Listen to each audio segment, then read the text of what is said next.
बद्रीनाथ के बहुत अच्छे से दर्शन होने के बाद अब मैं निकल पड़ा हूँ माना विलेज की तरफ, जो कि भारत का प्रथम गांव है। इसके आसपास बहुत सारे दर्शनीय स्थल और बहुत सुंदर सुंदर ट्रैक्स हैं।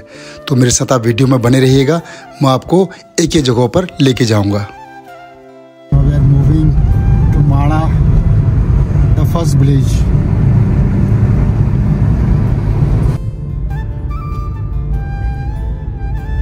माना गांव बद्रीनाथ से सिर्फ 3 किलोमीटर की दूरी पर है और पक्की सड़क से कनेक्टेड है और मेन इंट्रेंस पर ही वहां पर पार्किंग की सुविधा है और पार्किंग शुल्क मात्र 50 रुपया है।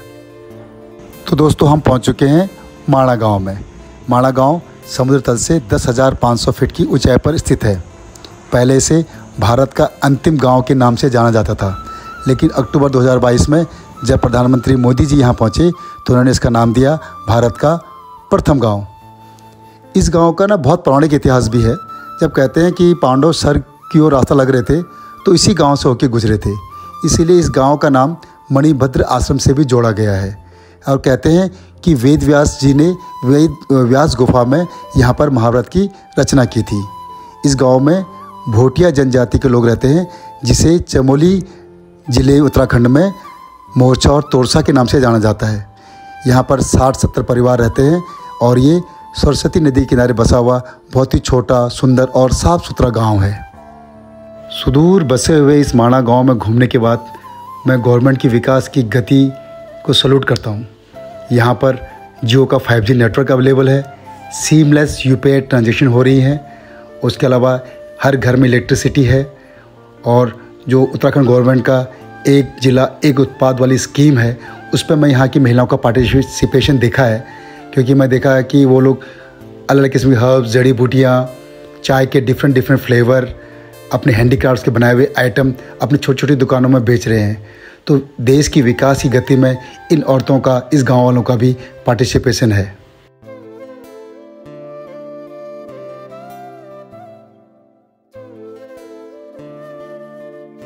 माना गांव से थोड़ा आगे निकलते ही कुछ ऊंचाई पर स्थित है व्यास गुफा और गणेश गुफा।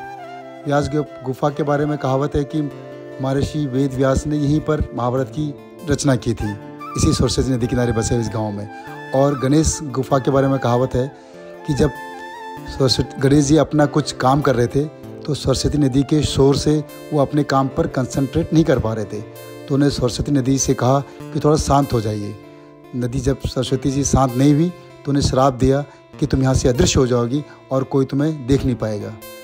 इसके साथ ही अब हम आगे बढ़ेंगे भीम पुल की तरफ और आप सचमुच देखेंगे कि सरस्वती नदी का वहाँ पर बहुत ज़्यादा शोरगुल होता है। तो दोस्तों, जो आप सामने देख रहे हैं इसे कहते हैं भीम पुल।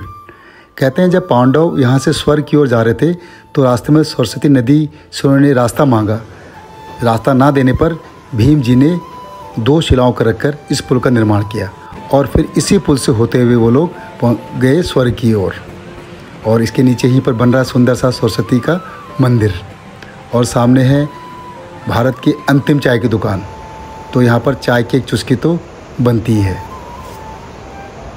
प्रथम दुकान, जिसे पहले अंतिम दुकान कहते थे, मोदी जी ने जो प्रथम दुकान का नाम दिया है, जो उनकी पॉजिटिव सोच को दर्शाता है।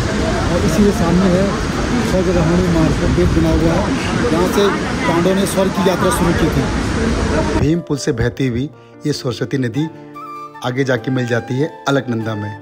उस स्थान को बोलते हैं केशव प्रयाग, लेकिन जो उत्तराखंड के पंच प्रयाग है उसमें इसकी गिनती नहीं होती है। तो थोड़े दिनों में मैं पंच प्रयाग के ऊपर एक सुंदर सा वीडियो लेके आपके पास आऊँगा।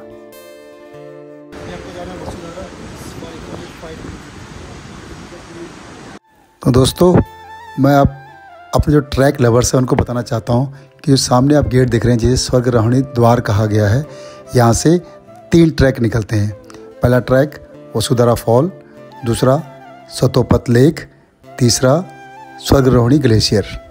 अभी हम जा रहे हैं वसुधारा फॉल के लिए।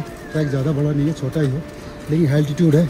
ये आप देख रहे होंगे सामने धीरे धीरे पेड़ पौधे ख़त्म हो रहे हैं। ये एल्टीट्यूड की पहचान है कि बड़े पेड़ ख़त्म हो जाते हैं और छोटी झाड़ियाँ आपको मिलेंगी, उससे क्या ऑक्सीजन लेवल बहुत कम हो जाता है, सांस फूलती है। बट ट्रैक इस नॉर्मल बहुत बड़ा ट्रैक नहीं है। पहाड़ देख सकते हैं आप, नज़र नहीं पहुँच रही है, ऐसे ऊंचे ऊंचे वीरान पहाड़ है यहाँ पर।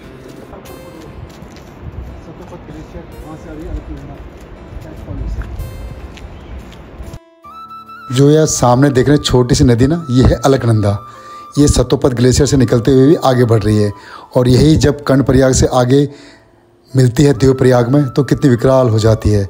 बहुत लंबा सफ़र तय करके ये पहुंचती है देवप्रयाग में। ये बकरी पालन भेड़ पालन यहाँ का आजीविका का मेन स्रोत है, क्योंकि यहाँ पर हरी घास जड़ी बूटियाँ इनके खाने के लिए अच्छा चारागाह रहता है और यही इनका मेन सोर्स ऑफ इनकम है।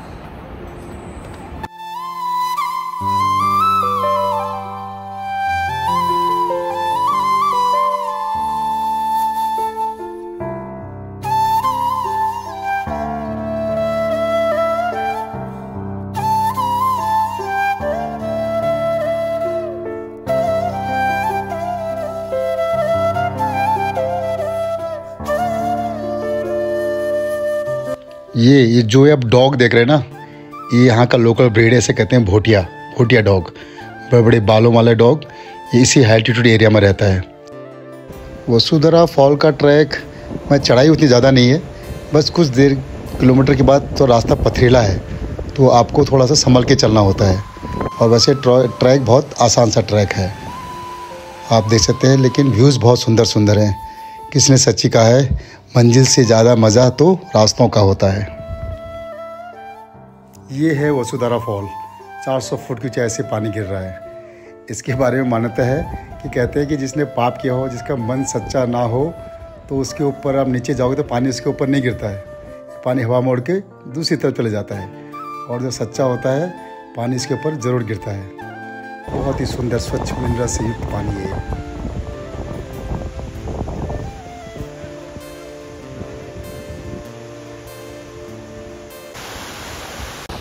लोग कहते हैं कि इसके नीचे वही नहा सकता है जो इसके पाप नहीं किया हो।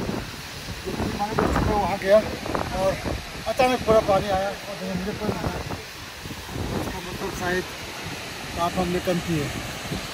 Thank God. ये लोग कहीं देखो अब पानी नहीं आ रहा है। जो भी किस्मत होती है, किसने कैसे कर्म किए हैं। हम तो जाती ऐसे भीग के, मेरी पूरी जैकेट भीग गई है, ये ठंड लग रही है, हाथ भी सुन्न हो चुके हैं, लाल हो गए हैं, जूते भीग गए, कपड़े भीग गए। तो दोस्तों, मेरा ये वसुधारा ट्रैक कंप्लीट हो चुका है। इस ट्रैक को मैंने काफ़ी एंजॉय किया है। तो मैं बद्रीनाथ आने वाले सारे यात्री से कहना चाहूँगा कि इसको अपने लिस्ट में ज़रूर इंक्लूड करें। ये आप ऐसा ट्रैक है जो अपनी फैमिली के साथ कर सकते हो। मैंने भी अपनी फैमिली के साथ किया। तो अब जल्द ही मिलते हैं एक और नए वीडियो में। थैंक यू, धन्यवाद, बाय बाय।